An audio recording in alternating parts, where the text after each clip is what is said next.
Τι είναι το Under Athens, Δεν είναι αυτό που περιμένεις ότι θα δεις. Δεν περιγράφεται με κάποιο τρόπο. Ναι. Οκ. Θα πάω λίγο να μιλήσω. Λοιπόν, έλα, το έχω. Το έχω. Γράφε εκεί. This is not a bar. Οι λέξεις νομίζω δεν έχουν τόσο νόημα, είναι Χάος. Νομίζω το έχω πει και έχω καταντήσει γραφική. Σπίτι. Ένα σπίτι το οποίο φιλοξενεί ένα χάος μέσα, αλλά μπορεί να βρεθεί ισορροπία και να συμβούν όλα. Λες, όπα, τι γίνεται εδώ. Μου είναι δύσκολο να το περιγράψω προσωπικά. Κάνα υγρό έδαφος για μια ανάπτυξη ενός Μίκητα. Μπορεί να είναι και προβάδικο. Πολυδιάστατο. Μπορεί να είναι καλλιτεχνικός χώρος. Σπηλιά εισαγωγικά που τελούνται μυστήρια.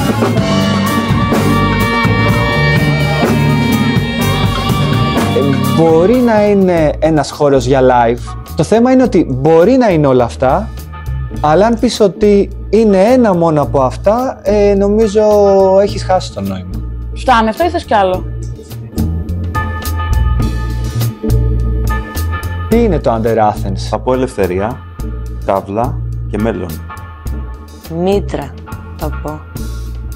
Νομίζω το Under Athens είναι κόμπος.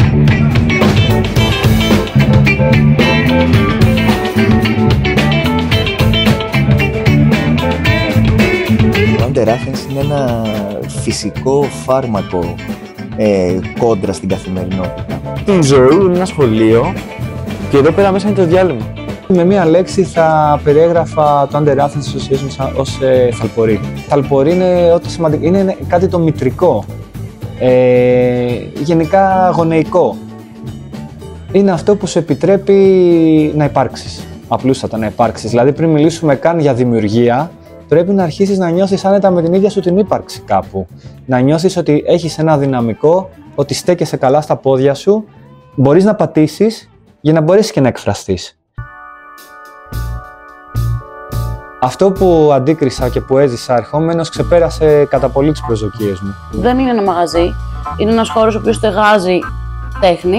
ένας χώρος ανοιχτός. Ένας χώρος με ωραία αισθητική, με μια ατμόσφαιρα, ρε παιδί μου, που δεν σε φέρνει σε ένα σημείο να πρέπει να στηθείς με έναν τρόπο για να είσαι εδώ πέρα. Είναι μια ωραία φωλιά, ας πούμε, στην Αθήνα, καλλιτεχνικής φύσης, η οποία έχει να πει πράγματα. Έχει να εκφράσει ωραία κόνσεπτ.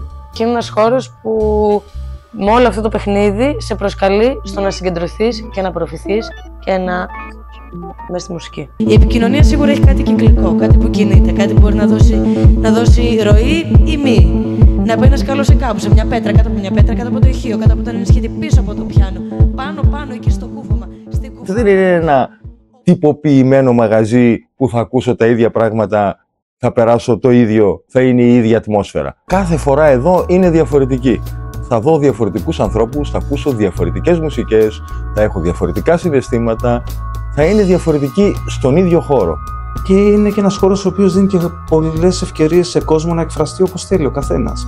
Τζαζίστες, χιποπάδες, λίγο τέτοιο, είχε πλάκα. Ένα πολύ ωραίο πράγμα εδώ πέρα είναι ότι ερχόμαστε κάπως όλοι μας με έναν κάπως κοινό άξονα.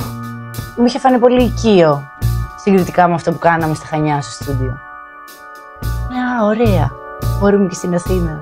Είμαι σίγουρος ότι πολλοί κόσμος ήρθε εδώ με διαφορετικές ανάγκες και διαφορετικές επιθυμίες και τις κάλυψε. Αυτό. Δηλαδή, που δεν θα τις κάλυπτε.